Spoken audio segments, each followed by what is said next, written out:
Hi everyone, Alexandra Jarrett, Jupiter Returns, here with your weekly astrology forecast for Monday the 6th to Sunday the 12th of July 2020.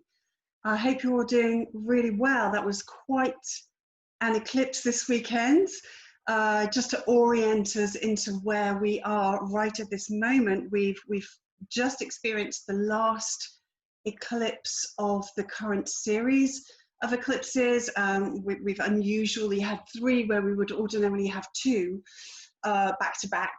So it's been quite a potent experience for us all, a prolonged eclipse season. And everything that goes with that, all of the unexpected things that can happen. And, you know, this was in a trine aspect to the planet Uranus. So some real kind of massively awakening and very sudden kind of energy going on, with things coming through that we really, you know, didn't see happening. This was also the last eclipse on the Capricorn-Cancer axis. This has been taking place since 2018. So, you know, this is the area of our lives that we've been having these big energetic shifts with the eclipses for a couple of years now. And this last eclipse brings that to a close. That work is now done. And, you know, as we know, the nodes of the moon have now already moved into Sagittarius and Gemini, and that will be when eclipse season opens again in late November. That's where the focus will be drawn. So things calm down, things settle down in terms of, you know, these very fated occurrences that tend to show up around eclipses.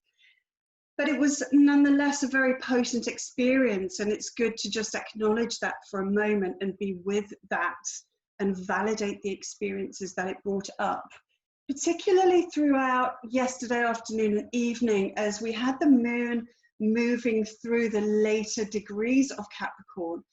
And as she did so, still in that very intense kind of eclipse energy, she was passing through the Jupiter-Pluto conjunction, very, very intense at the moment, you know, almost conjunct. They just had their second conjunction last week.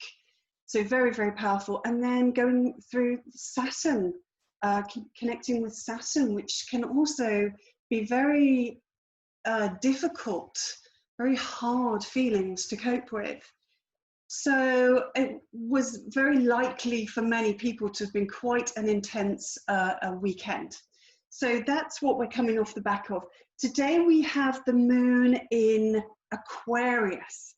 So Aquarius is an air sign, and Aquarius helps get us into our head space, into our intellect.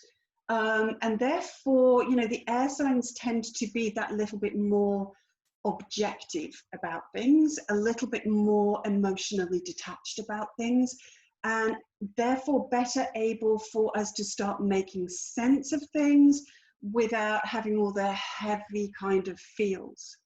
So this is really helpful. And what's going to really add to that later on today, as we move through the rest of the day, as the moon is, you know, she's now in a waning phase. So we've passed, it was a full moon eclipse. So that's when she's at her fullness, the culmination, the ripeness point. So she's now in the second half of her cycle, which is reducing in size.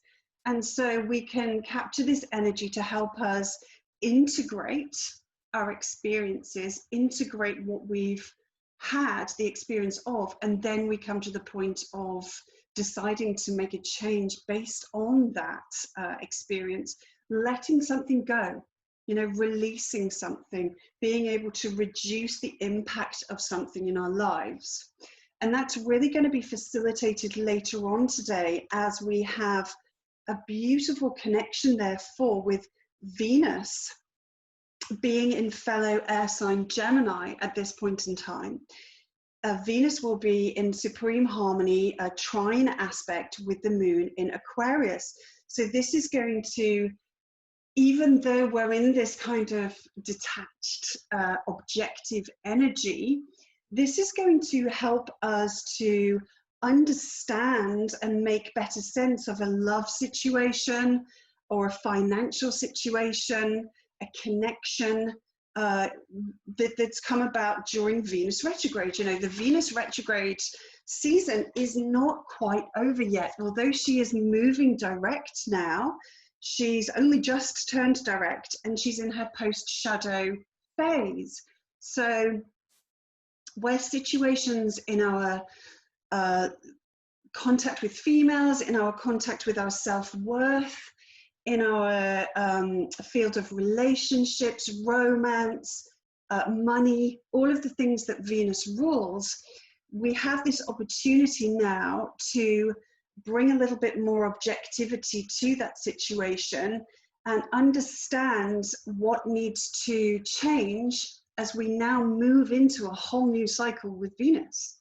You know, Venus is in this prolonged period right now of being reborn and starting a new cycle. So this is a really important part of that process of, you know, to start something new, to call in something new, there has to be a space, there has to be a receptacle for something to move into.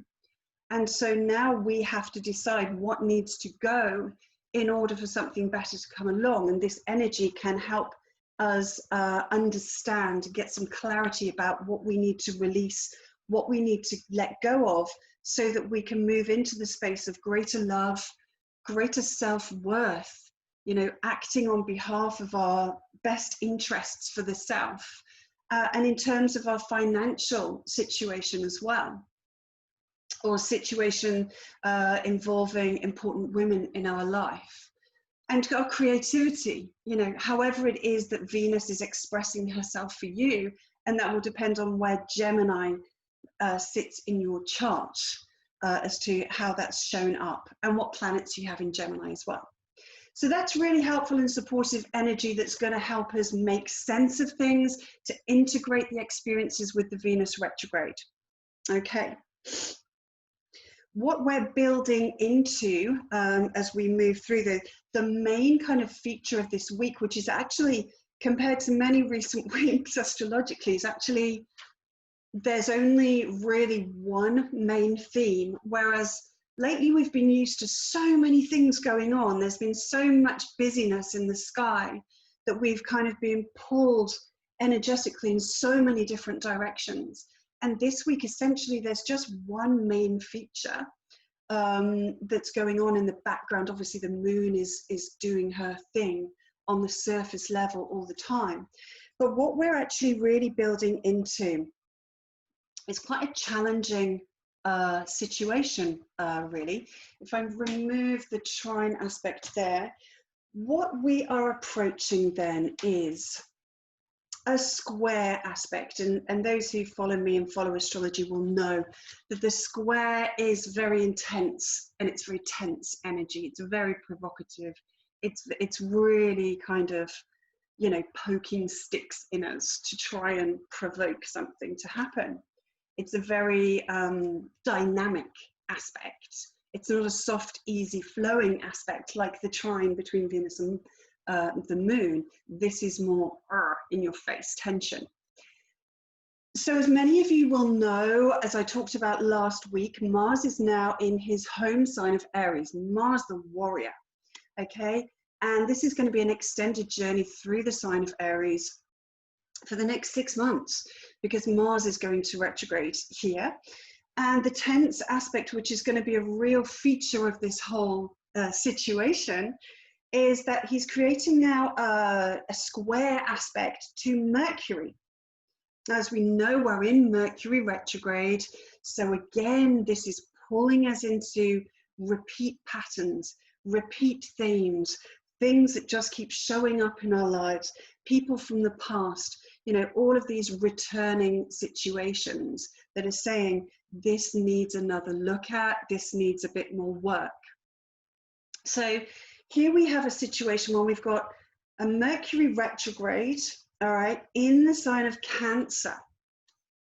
So this Mercury retrograde has been really kind of helping to work in the experiences that we've been having with the eclipses in Cancer.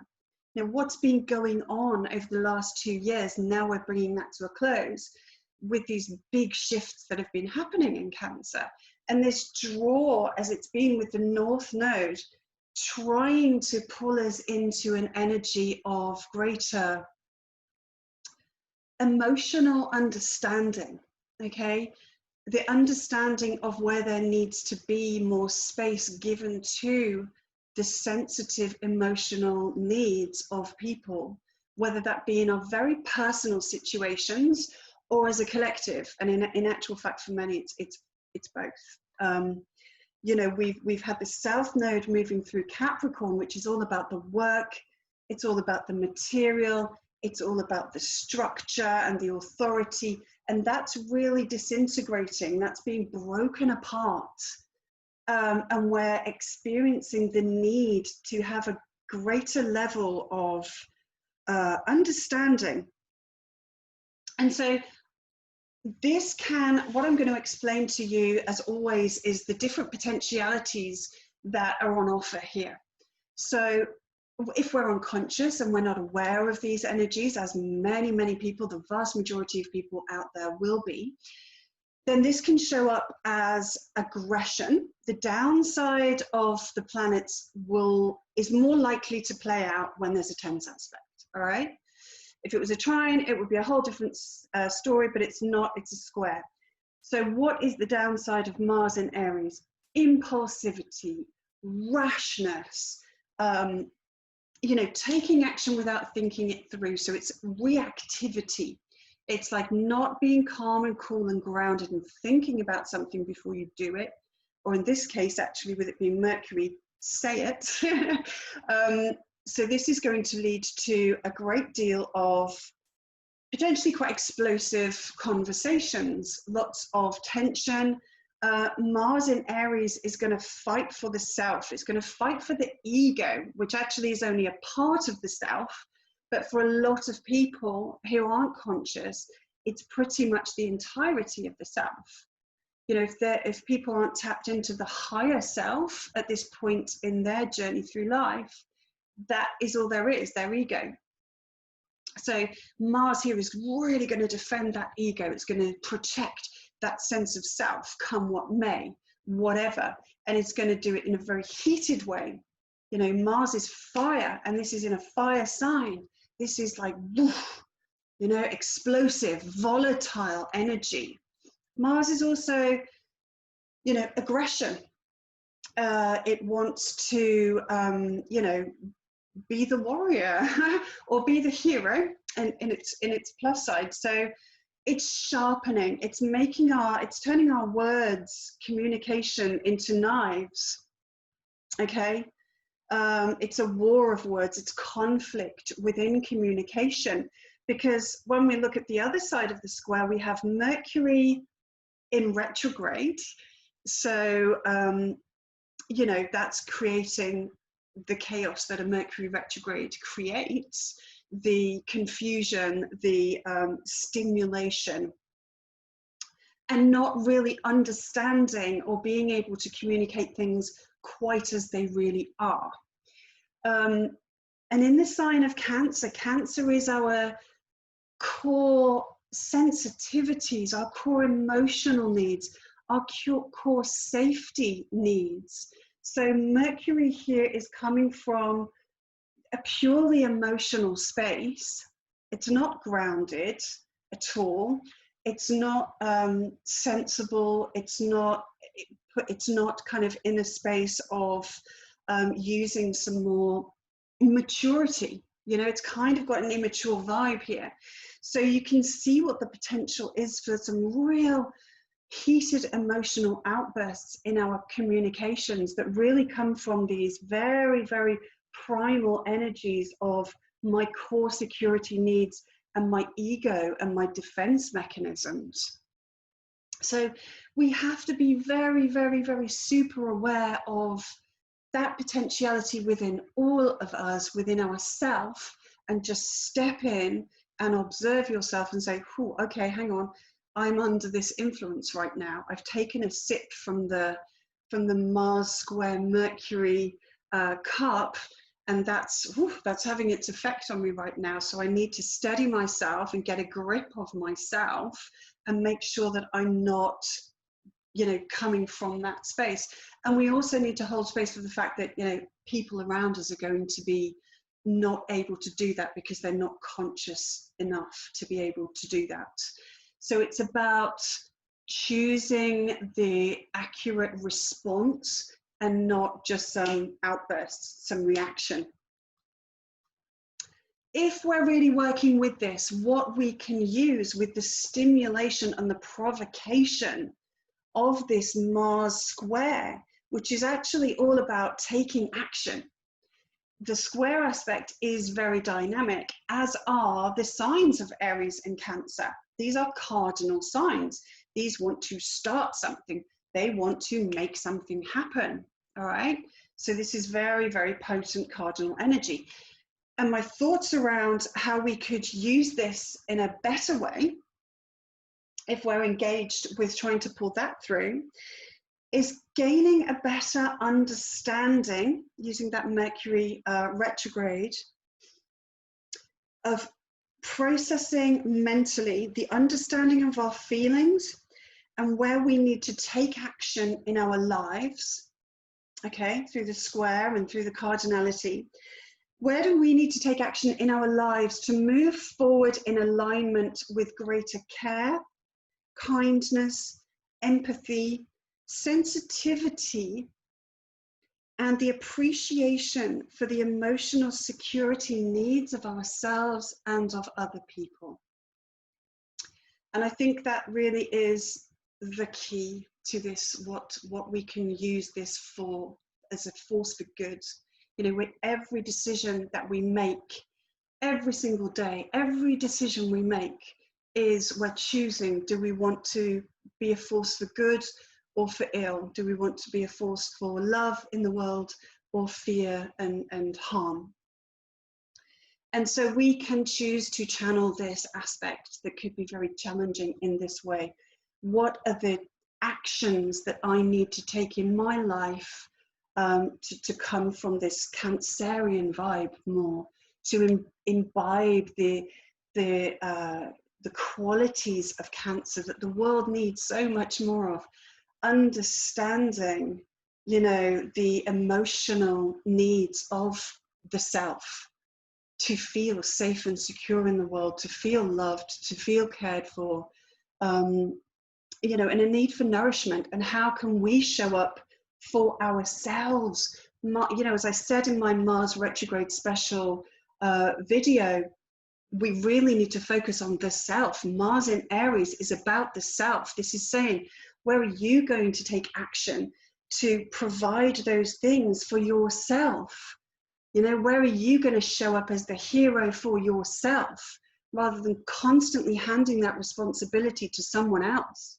You know, you need to show up in love and care and nurturing and understanding for yourself. And so using the Mercury retrograde to really, really take a hold of that and say, yep, that's what I'm going to run with this process. I think there's a huge amount of potential there. And I think that would be a beautiful way of us refining, you know, these last moments of the energy in Cancer, as Mercury really is trying to get us to analyze and understand and process all of the shifts in this Cancer and Capricorn axis. So I really hope that's certainly going to be something that I'm focusing on. And I really hope that you will join me in doing that too. And that we can all share this, and we can be a light to show other people that they can do this too. They don't need to get sucked into the drama that this could create. They can actually use this to do something really powerfully good in their lives. So this Mars square Mercury situation, this really is perfecting. So it's coming, it's building now as I speak, and it will continue to build through Tuesday, which is the day ruled by Mars. And then as we move into Wednesday, which is the day ruled by Mercury, it's going to peak. So this is when the aspect really, really gets exact and perfect.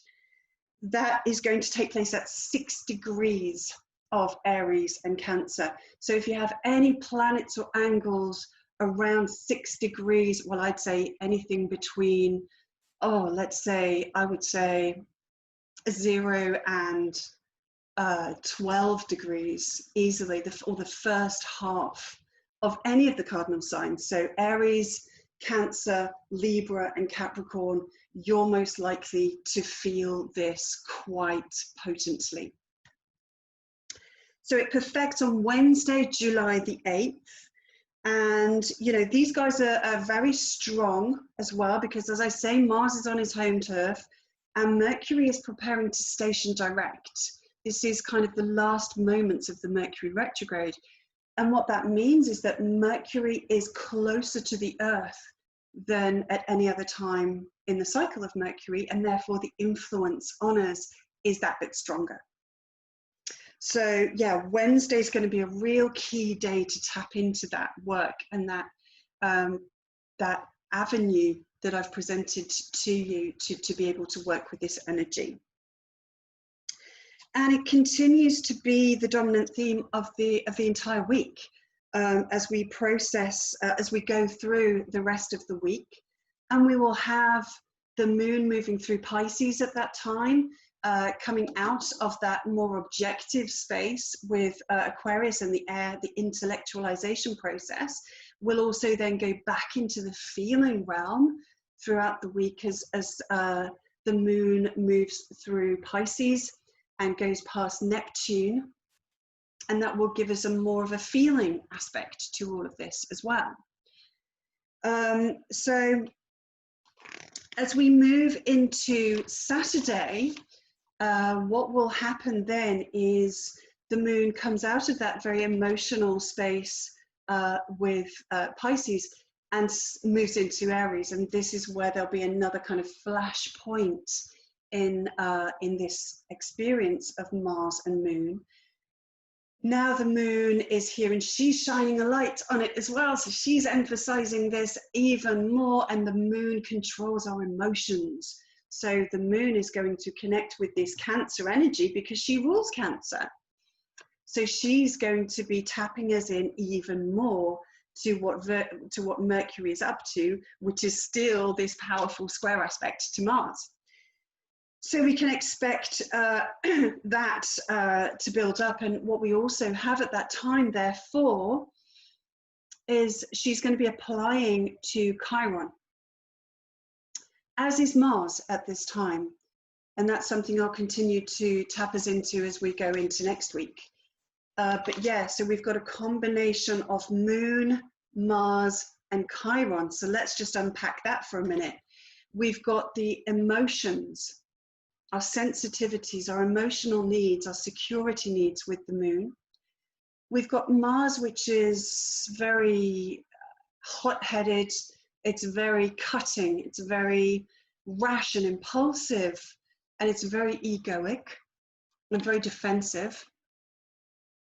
And then we have Chiron, and Chiron therefore is going to pull us into our sense of our vulnerability, because as you may know, Chiron is that core childhood wound that we are all carrying, consciously or not, that relates to our experience. It's the wound of feeling rejected, feeling completely abandoned, feeling like we are simply not good enough to be worthy of love in our life, unless we overcompensate in some way. And this is what we do with our Chiron placement natally.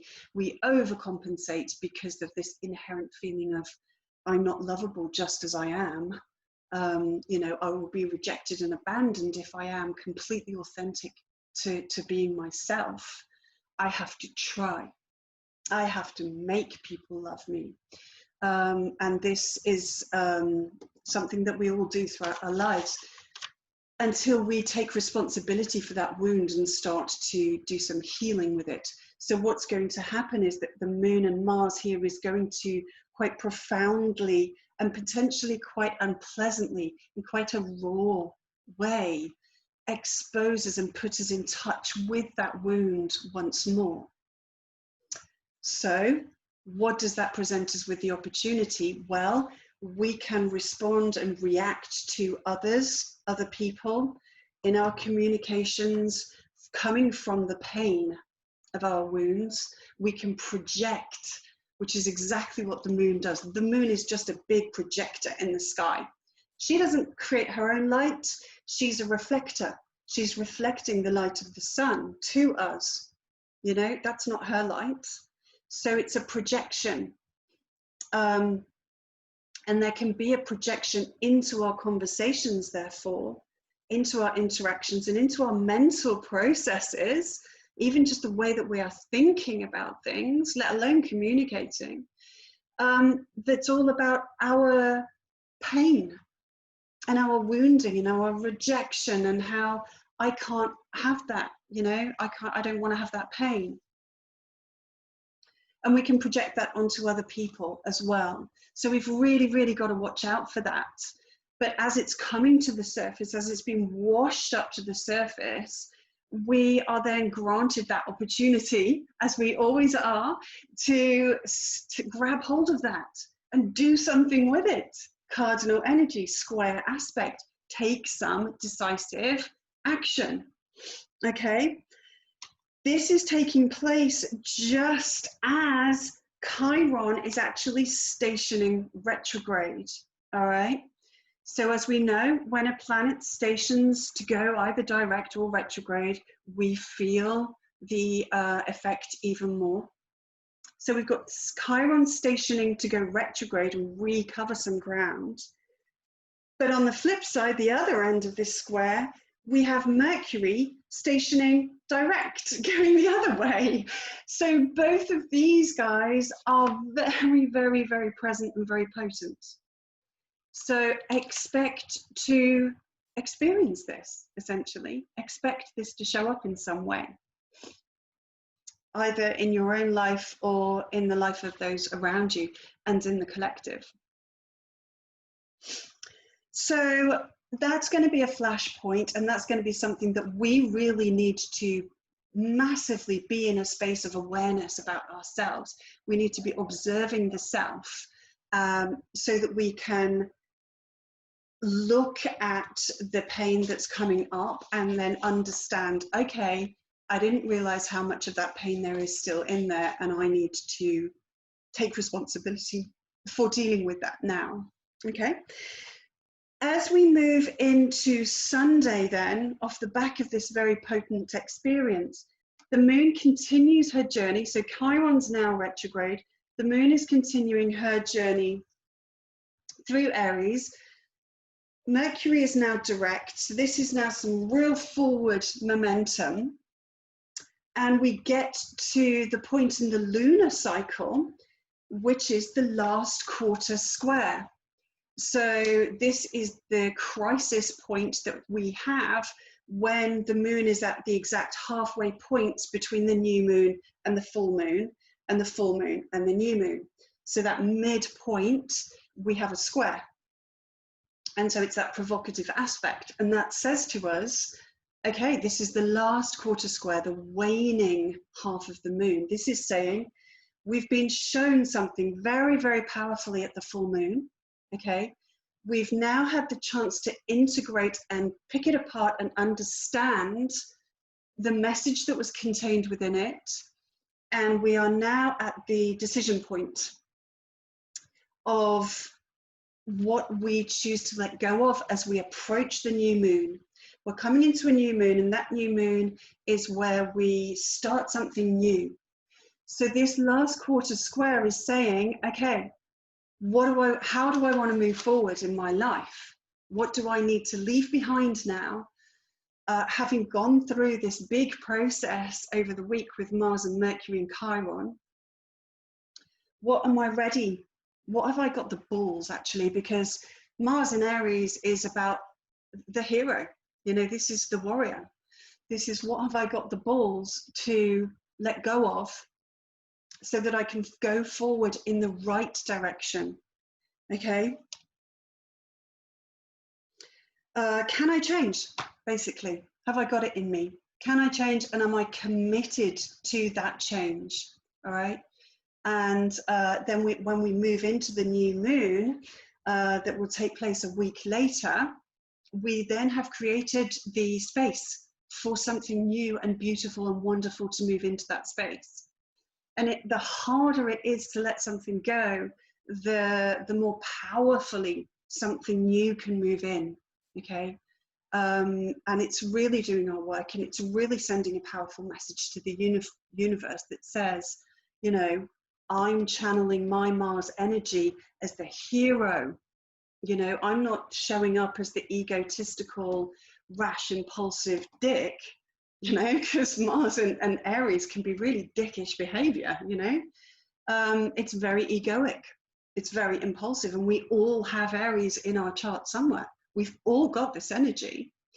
This isn't just, you know, just for people who were born under the sign of Aries. We're all made up of all of the signs. So we've all got Mars in us, we've all got Aries in us, and we can be a dick, you know, that's part of the human experience. So we're saying now, I'm going to own my power, I'm going to own my ego, and I'm going to use that to move myself forward as a better human being, and I'm not going to be a dick. It's pretty much that easy, and that's sending a very powerful message to the universe that says, wow, this person really means business. They've kind of had this big testing situation, and they've decided that they're really committed to making the necessary changes to move forward with greater compassion and love and care and sensitivity for their emotional needs and the emotional needs of other people. We have a beautiful lifeline. You know, the universe is just, for me as an astrologer, and for those of you, I know the reason you follow astrology is because you know this too. The universe never doesn't give us some support. And what's going to be really supportive then into this situation, as the moon completes this journey in the square aspect, we're going to have a trine aspect. When the sun moves to 20 degrees of Cancer, it will form a beautiful harmonious flow of energy to fellow water sign Pisces and Neptune at 20 degrees of Pisces. So this is really going to assist in the decision that we make, you know, that powerful juncture that we're at in terms of leaving something behind and moving into a better future, because Neptune is the ideal. You know, Neptune is the dream. Neptune is, you know, how it can be when there is only love and kindness, and you know, this is really tapping us into our higher self. You know, this is the sun. The sun is the core essence of self. So this is really facilitating us acting not from the egoic part of the self, but from the higher self. If we're choosing to tap into that energy, you know, that's very much available. Understanding that we're not just this 3D, you know, physical human matrix kind of person. There's a much higher, much more spiritual aspect to us.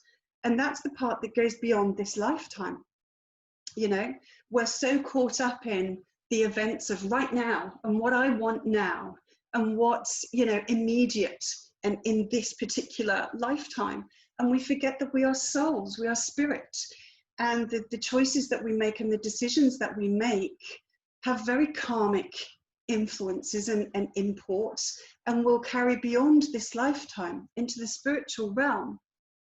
You know, so the decisions that we make have consequences way, way beyond the immediate right now egoic demands that we have as human beings. So Neptune really helps to tap us into that. It's going to increase our empathy for other people and our connection to understanding that all of us are connected on this planet. We're all part of a spiritual grid, you know, a network. And that when we are happy, when we are a force for good, when we are a force for love in the world, when what we are contributing to the collective pool you know, we're all kind of dripping, we're all taps dripping into the collective pool, and everyone's drinking from that pool. Well, what's dripping out of your tap? Is it love? Is it happiness? Is it health? Is it healing? Is it support? Is it kindness? Is it self-sacrifice? You know, or is it, you know, not so great? We have to understand we're all drinking from this. We all do better when everyone else does better. And when we can start to act in the world, the more and more people that can act from that place, then the better we all become, and we can rise. You know, we can, oh my God, we need to rise as a species right now. We really do. I'm sure I don't need to tell you. You know, we really need to dig into the spiritual side of ourselves and realize that it's in everybody's interests when everybody does well. Because Mars wants to compete. Mars and Aries, they just want to be the best. They want to win. They want to have everything for themselves. They want to be the one, when there's a global pandemic outbreaking, that makes sure they get all of the last rolls of toilet paper on the shelves, or, you know, the last drop of petrol in the pump. It's like, my needs come first. When in actual fact, we need to start cooperating with each other. We need to start caring for each other and understanding on a very, very profound, deep level that, you know, we will all do so much better when we all do better. And therefore, we have to learn to share. We have to learn to move out of those egoic survival modes that we're all in. Primal energy of Mars that says, kill or be killed. You know, I've got to hunt that dinosaur down, because if I don't, someone else is going to have it and my family's going to starve. It's that primitive. So Neptune throws us this beautiful, beautiful lifeline. It's great energy to, you know, to really connect with the higher self. And it's going to help diffuse the egoic stuff. So yeah, that's what I have for you. It's really all about the Mercury-Mars square aspect. And I hope I've been able to shed a little bit of light on it, even if it's just a warning to say, look, hey, be aware of this, it's coming up. But hopefully you can actually be present and work with this and bring out the better aspects of it all. And then we can all benefit, and we can all move into a future that could hopefully pull us out of some of the downsides that we've experienced with being in such a Capricornian structure of our society, which really kind of, you know, that really influences to say, you know, it's more about the rational, practical, material aspects of life that are important, not the soft, gentle, caring, empathetic side. So as always, have a very beautiful week. Do leave me a comment. Let me know how this is showing up for you. Let me show the ways in which you're determined to make that change for the better. Show me the decisions that you're going to make and the decisions that you're facing. You know, let's share this experience with each other. Let's support each other, because this is going to be hard for a lot of people. You know, so let's support each other. So I really encourage that on my Facebook page. You know, when you guys are sharing your experiences, then support each other, comment on each other, and let's really see if we can pull and pull some of this beautiful higher spiritual Neptune energy. Have a beautiful time. I'll stop rambling now. You'll be pleased to hear. Lots of love, and thanks for watching. Bye.